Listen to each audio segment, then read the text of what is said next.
Saya duduk di dalam kereta, di hadapan rumah sendiri.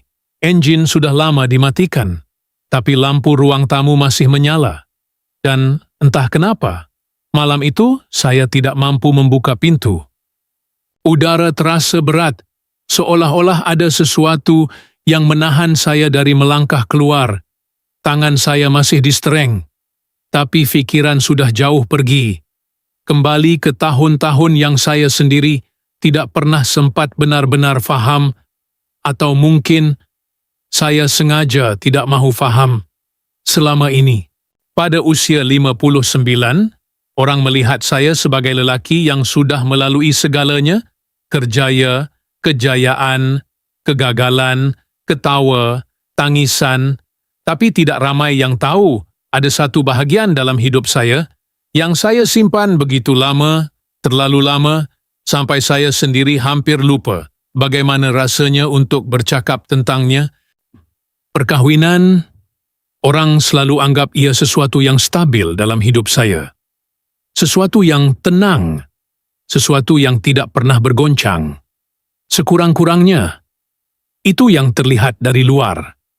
Dan saya tidak pernah benar-benar membetulkan persepsi itu, karena kadang-kadang lebih mudah untuk biarkan orang percaya apa yang mereka mahu percaya. Dan saya masih ingat, malam-malam saya pulang lewat, bukan kerana kerja semata-mata, tapi kerana saya tidak pasti apa yang menunggu di dalam rumah. Bukan pertengkaran, bukan jeritan, tapi sesuatu yang lebih sunyi daripada itu, satu jarak yang tidak pernah diucapkan, tapi sentiasa ada.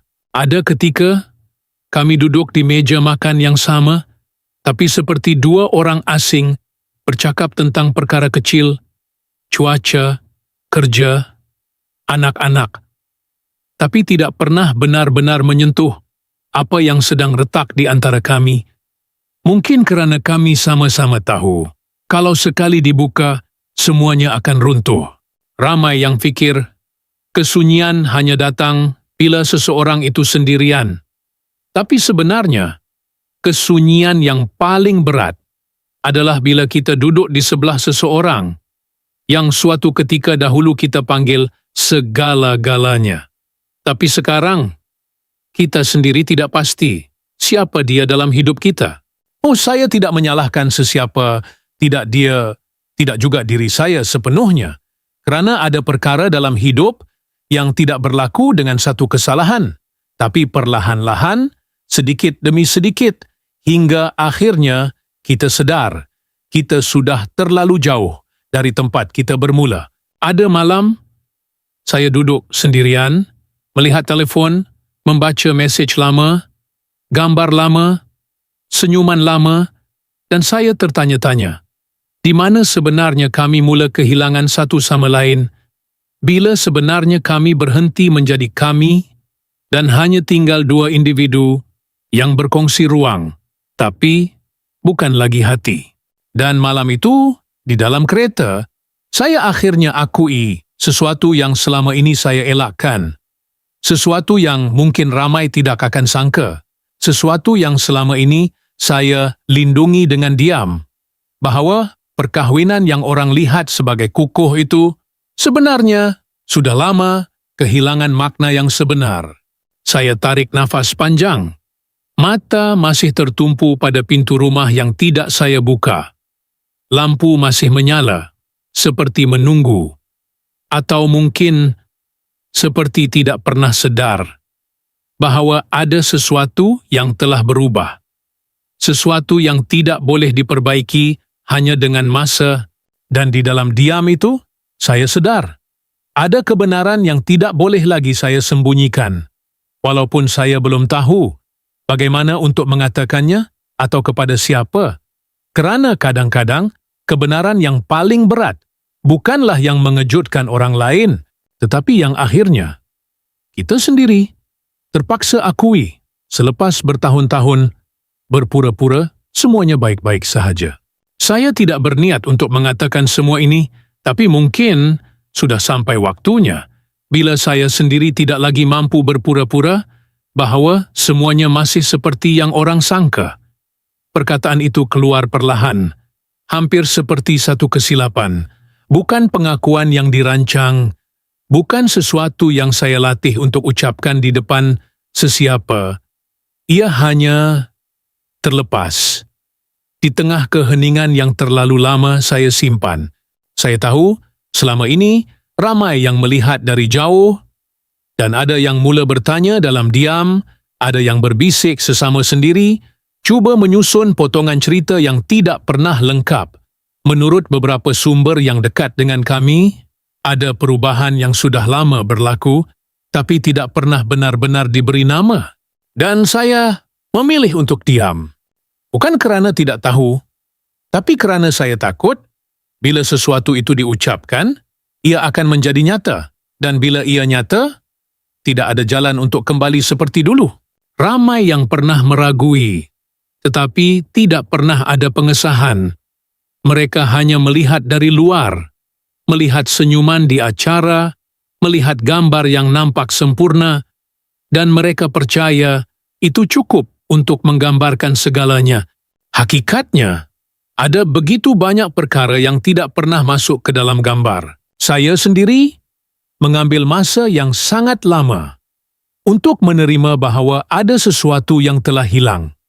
Bukan hilang secara tiba-tiba, tapi perlahan, seperti suara yang semakin jauh, sampai satu hari, kita sedar, kita tidak lagi mendengarnya.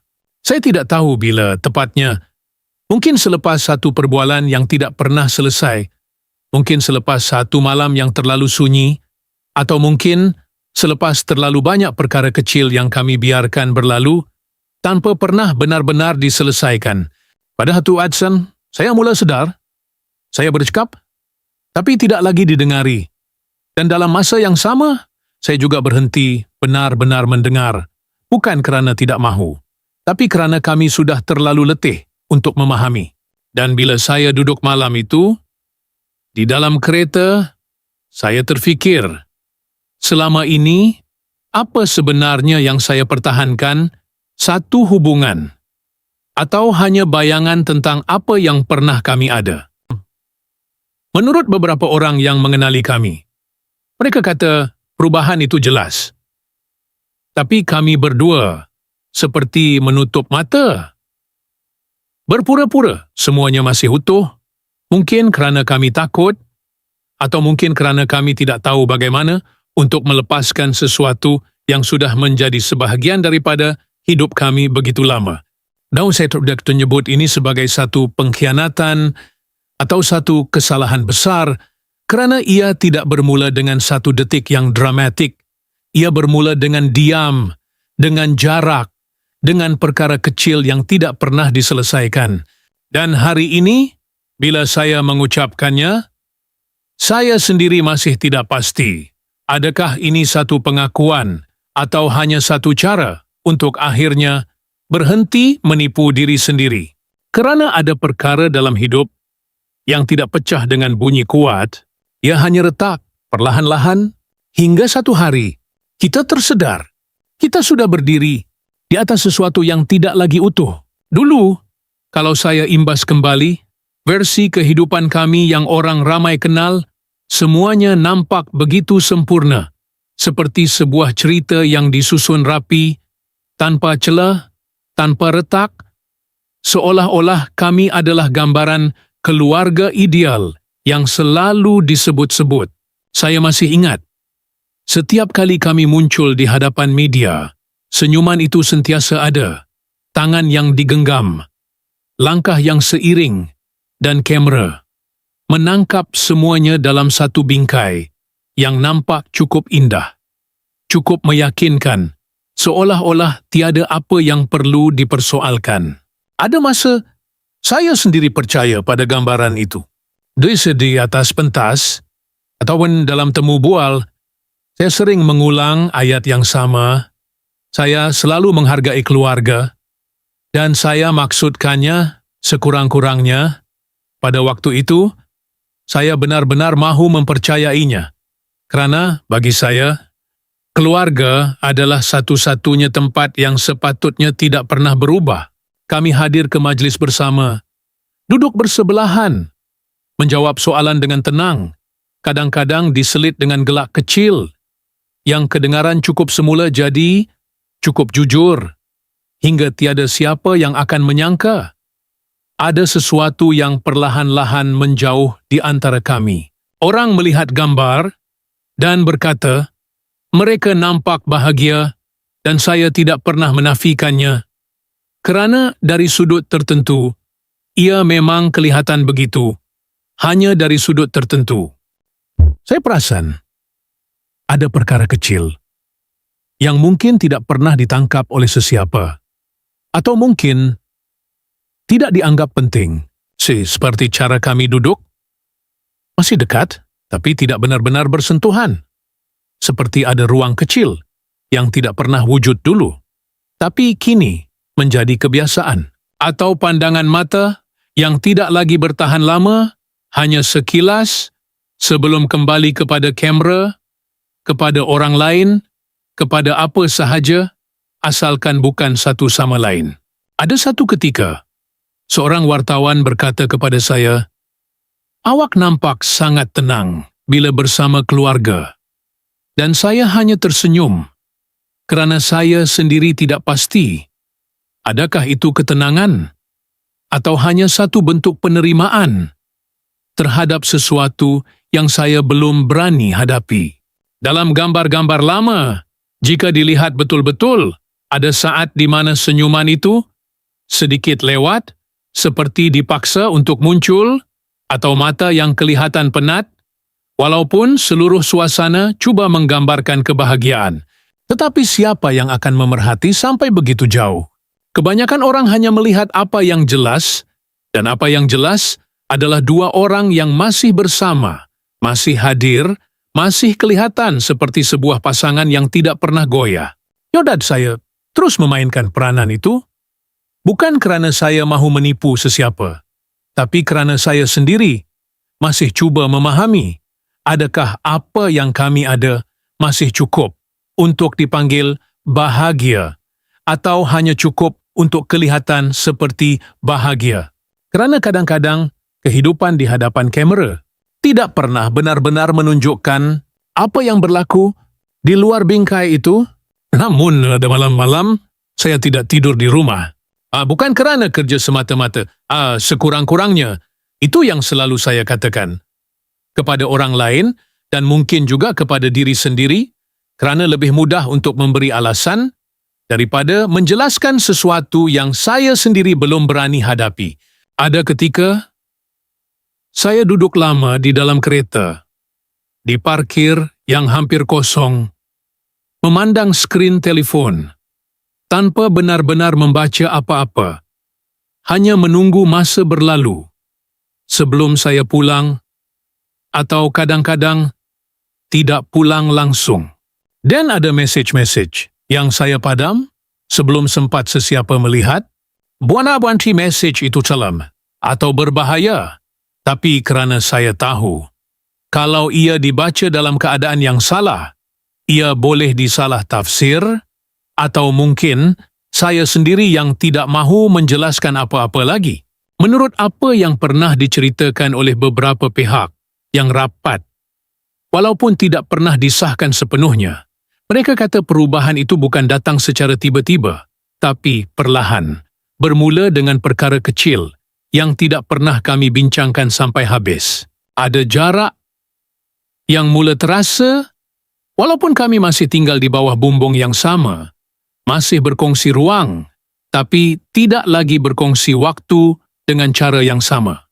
Ada hari, kami tidak bercakap langsung, bukan kerana bergaduh, tapi kerana tidak tahu apa yang perlu dikatakan, atau mungkin kami sudah terlalu biasa dengan diam itu, sampai ia terasa normal.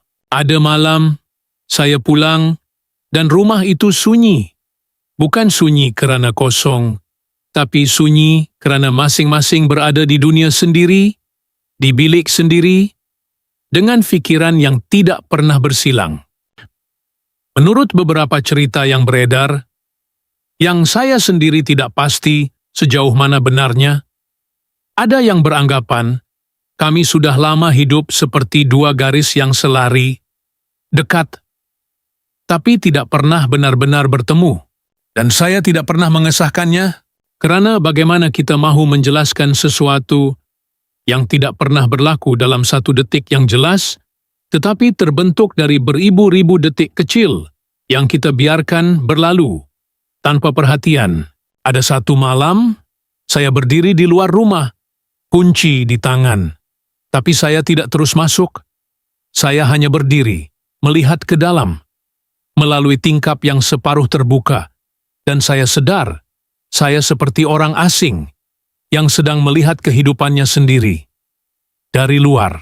Dan perasaan itu sukar untuk diterangkan, bukan marah, bukan kecewa sepenuhnya, tapi satu kekosongan yang perlahan-lahan memenuhi ruang yang dulu, penuh dengan sesuatu yang kita panggil rasa. Saya tidak menyalahkan sesiapa, kerana menurut apa yang sering disebut oleh orang, hubungan itu tidak runtuh dalam sehari, ia berubah sedikit demi sedikit, hingga satu hari kita sadar kita sudah tidak berada di tempat yang sama, walaupun kita tidak pernah benar-benar pergi ke mana-mana.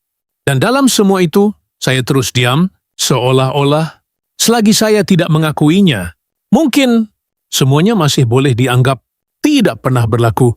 Saya masih ingat, kalau mahu mencari titik mula, ia bukan sesuatu yang besar, bukan satu pertengkaran, bukan satu keputusan drastik, tetapi satu perkara yang terlalu kecil.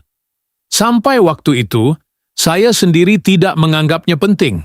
Hanya satu malam, di meja makan, kami duduk berhadapan, seperti biasa, pinggan sudah terhidang, makanan masih panas, tapi suasana terlalu sunyi, bukan sunyi yang tenang, tetapi sunyi yang terasa panjang. Seperti masa sengaja diperlahankan, saya cuba memulakan perbualan, bertanya sesuatu yang sederhana tentang hari itu, tentang perkara biasa, tapi jawapannya pendek, cukup sekadar menjawab. Tidak lebih, tidak kurang, dan selepas itu, diam kembali mengambil tempat. Bunyi sudu menyentuh pinggan, kedengaran lebih kuat daripada kata-kata. Dan waktu itu, saya buat sesuatu yang saya sendiri tidak sedar kenapa. Saya melihat ke tangan, cincin itu masih ada, tapi entah kenapa, terasa seperti sesuatu yang asing. Bukan kerana ia hilang, tapi kerana maknanya. Seperti sudah berubah, tanpa sesiapa menyedarinya. Ada satu ketika, saya hampir bertanya satu soalan yang sangat mudah. Kita masih okey ke? Soalan itu sudah sampai di hujung bibir. Tapi saya tidak ucapkan, bukan kerana takut jawapannya, tetapi kerana saya tidak pasti. Adakah saya bersedia untuk mendengar apa yang mungkin keluar selepas itu? Dan dia juga tidak bertanya apa-apa. Kami habiskan makan malam itu tanpa benar-benar bercakap, hanya menyelesaikan apa yang perlu diselesaikan seperti dua orang yang berkongsi rutin, bukan lagi berkongsi rasa. Selepas itu, kami bangun, mengemas seperti biasa. Semuanya kelihatan normal, terlalu normal, sampai tiada siapa yang akan menganggap malam itu sebagai sesuatu yang penting. Tetapi bagi saya, disitulah sesuatu mula berubah. Bukan kerana apa yang berlaku, tetapi kerana apa yang tidak berlaku. Tiada soalan, tiada penjelasan, tiada usaha, hanya satu diam yang terlalu panjang hingga akhirnya saya mula sedar, kadang-kadang sebuah hubungan tidak runtuh kerana satu kesilapan besar, tetapi kerana dua orang memilih untuk tidak lagi bertanya dan tidak lagi menjawab. Dan bila saya fikirkan semula, cerita ini tidak pernah hanya tentang saya. Ada orang berkata, dia sebenarnya sudah lama tahu, bukan tahu secara jelas, tetapi merasakan sesuatu yang berubah. Dalam cara saya pulang, dalam cara saya menjawab, dalam diam yang semakin panjang di antara kami. Ada yang pernah mendekati kami, bukan untuk bertanya, tapi hanya memerhati. Dan menurut apa yang mereka ceritakan kemudian, yang tentu saja tidak pernah disahkan sepenuhnya, mereka kata, ada sesuatu dalam mata dia yang sudah lama tidak sama. Bukan marah, bukan kecewa secara terbuka, tetapi satu bentuk penat yang tidak pernah diucapkan. Tapi ada juga yang berpendapat, semuanya tidak sesederhana itu. So mereka kata, mungkin saya terlalu cepat menilai. Mungkin apa yang saya rasa sebagai jarak sebenarnya adalah fasa sesuatu yang dilalui oleh banyak pasangan. Tetapi tidak semua orang memilih untuk membicarakannya. Ada yang melihat dia sebagai seseorang yang tetap bertahan, yang tidak pernah meninggalkan, yang terus berada di situ, walaupun keadaan sudah tidak seperti dulu, dan bagi mereka, itu bukan tanda kehilangan, tetapi tanda kekuatan, atau mungkin tanda bahawa cerita ini lebih rumit daripada yang saya faham. Saya sendiri tidak pernah benar-benar bertanya kepadanya apa yang dia rasa, bukan kerana tidak mahu tahu, tetapi kerana saya takut. Jawapan itu akan memaksa saya untuk melihat semuanya dengan lebih jelas. Dan mungkin saya belum bersedia untuk itu. Ada juga suara-suara di luar yang mengatakan, kami berdua sebenarnya sama. Sama-sama diam, sama-sama menahan, sama-sama berharap bahawa masa akan memperbaiki apa yang kami tidak mampu perbaiki sendiri. Dan dalam semua pandangan itu, saya mula sedar, mungkin apa yang berlaku bukanlah cerita tentang siapa yang betul atau siapa yang salah, tetapi tentang dua orang yang melihat perkara yang sama dengan cara yang berbeza. Dan dalam perbezaan itu, perlahan-lahan, mereka mula kehilangan bahasa yang sama. Untuk saling memahami, saya sudah lama hidup dalam sebuah perkawinan yang pada satu ketika saya sendiri tidak lagi benar-benar kenal, bukan kerana ia berubah secara mendadak, tetapi kerana saya terlalu lama berada di dalamnya. Sampai saya tidak sadar bila sebenarnya rasa itu mula pudar, bila semuanya bertukar menjadi rutin, dan bila senyuman hanya tinggal sebagai satu kebiasaan, bukan lagi sesuatu yang lahir dengan sendirinya. Ada masa, saya berdiri di hadapan cermin, bersiap untuk keluar, menghadiri acara, tersenyum kepada orang, menjawab soalan, dan di dalam hati, saya bertanya, adakah ini saya, atau hanya satu versi yang saya cipta untuk terus kelihatan baik-baik sahaja. Saya tidak pernah berkata apa-apa, tidak kepada media, tidak kepada sesiapa, kerana saya tahu apa yang orang lihat sudah cukup untuk mereka percaya, dan mungkin saya juga memilih untuk percaya perkara yang sama, kerana ia lebih mudah daripada mengakui bahawa ada sesuatu yang tidak lagi sama.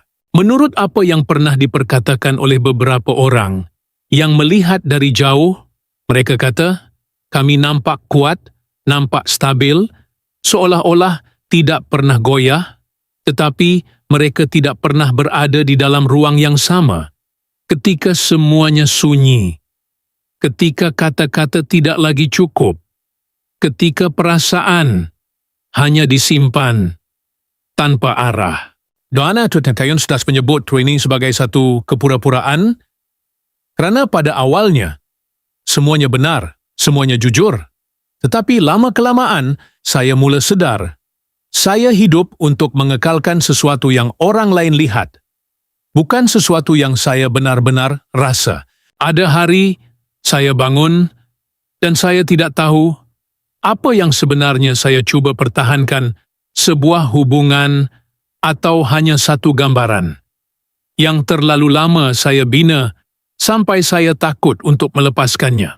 Dan mungkin itu yang paling sukar untuk diakui, bukan bahawa sesuatu itu telah hilang, tetapi bahawa saya terus berada di situ, walaupun saya tahu saya sudah lama tidak lagi merasakannya. Ada sesuatu malam yang sampai sekarang saya masih tidak tahu bagaimana untuk menjelaskannya, bukan kerana ia terlalu besar, Tetapi kerana ia terlalu sunyi, terlalu dalam, sampai tiada siapa yang benar-benar mendengarnya.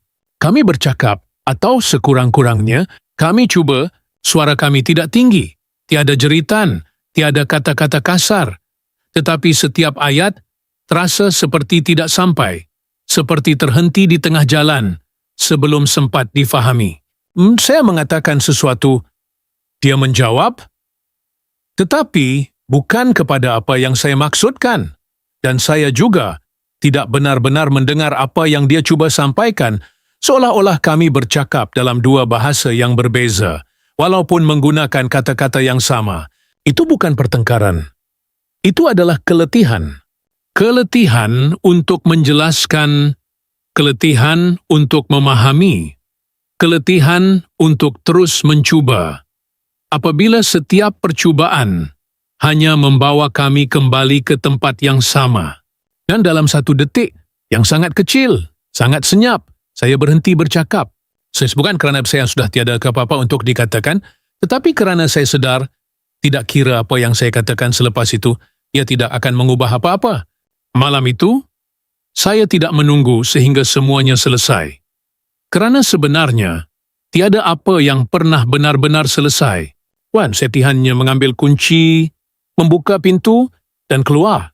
Tiada siapa menghalang, tiada siapa memanggil nama saya.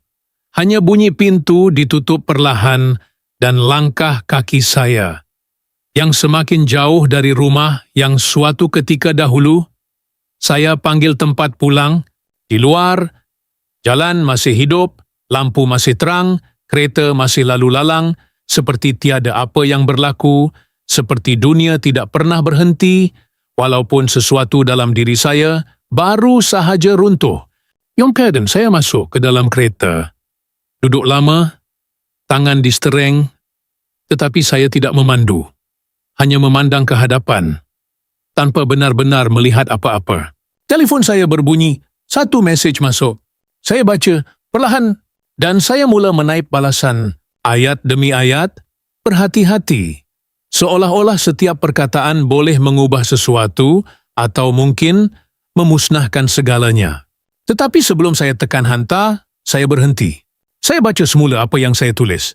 Dan entah kenapa, semuanya terasa tidak cukup, tidak tepat, tidak mampu menggambarkan apa yang sebenarnya saya rasa. Jadi saya padam satu demi satu perkataan, hingga skrin itu kembali kosong, seperti perbualan kami tadi, yang tidak aspirasi benar-benar dan bermula, dan tidak pernah benar-benar berakhir. Dan dalam keheningan itu, saya sedar, ada perkara dalam hidup yang ketidak pecah dengan bunyi yang kuat, tetapi runtuh di dalam diri, tanpa sesiapa sedar, termasuk diri kita sendiri. Sekarang, semuanya masih ada, tetapi tidak lagi seperti dulu. Rumah itu masih sama. Susunan perabot tidak berubah. Lampu ruang tamu masih menyala setiap malam. Seperti biasa, seperti tidak pernah tahu, ada sesuatu yang telah perlahan-lahan hilang dari dalamnya. Kami masih berada di tempat yang sama, sekurang-kurangnya dari luar tidak banyak yang kelihatan berbeza. Tiada pengumuman, tiada penjelasan, tiada apa-apa yang boleh dianggap sebagai titik akhir. Tetapi di antara itu semua, ada satu jarak yang tidak boleh dilihat, namun terlalu jelas untuk dirasakan. Kami bercakap, tetapi hanya bila perlu, tentang perkara yang perlu, tanpa menyentuh apa-apa yang lebih dalam, seolah-olah ada garis halus yang tidak pernah kami lintasi lagi. Ada hari kami berada dalam ruang yang sama, tetapi tidak benar-benar bersama. Masing-masing dengan pikiran sendiri, dengan diam sendiri, dan anehnya, diam itu tidak lagi terasa janggal. Sebaliknya, menjadi sesuatu yang kami terima, tanpa bertanya. Dan saya tidak tahu, ini apa namanya? Ini bukan perpisahan, kerana tiada siapa yang benar-benar pergi. Bukan juga kebahagiaan, kerana rasa itu sudah lama tidak hadir dengan cara yang sama. Mungkin ini hanya satu keadaan, di mana dua orang masih memilih untuk kekal, tetapi tidak lagi tahu bagaimana untuk kembali seperti dulu. Kadang-kadang, saya duduk, melihat sekeliling, setiap sudut rumah itu penuh dengan kenangan, suara, ketawa yang pernah ada, dan sekarang yang tinggal hanyalah ruang yang masih sama, tetapi terasa asing seolah-olah kami hanya menumpang dalam kehidupan yang suatu ketika dahulu kami bina bersama. Malam itu, satu bilik, lampu masih menyala, tidak terlalu terang, tidak terlalu gelap, cukup untuk melihat tanpa benar-benar memahami apa yang ada di hadapan mata. Di atas meja, sebuah cincin yang sudah lama saya tidak pakai, ia tidak hilang, tidak rosak, hanya diletakkan di situ, seolah-olah menunggu sesuatu. Atau mungkin sudah berhenti menunggu. Di sebelahnya, sebuah gambar lama. Kami, ketika masih tersenyum, senyuman itu terasa begitu jauh sekarang, seperti milik orang lain yang pernah hidup dalam cerita yang berbeza. Saya berdiri di situ, tidak duduk, tidak bergerak, hanya memandang tanpa menyentuh apa-apa. Telepon di tangan, senyap. Tiada mesej baru, tiada panggilan, hanya skrin kosong, seperti banyak perkara lain yang tidak pernah benar-benar diisi di luar sana. Kuala Lumpur masih belum tidur, lampu-lampu kota terus menyala, kereta masih bergerak, orang masih bercakap, hidup terus berjalan, seperti biasa. Tetapi di dalam bilik ini, masa terasa berhenti, tiada suara, tiada langkah kaki, tiada apa-apa, kecuali satu nafas yang kadang-kadang terasa terlalu berat, dan seorang lelaki yang masih berdiri di situ di antara apa yang pernah ada dan apa yang tidak pernah sempat menjadi, memegang satu kisah yang mungkin tidak pernah benar-benar berakhir dan mungkin juga tidak pernah benar-benar bermula.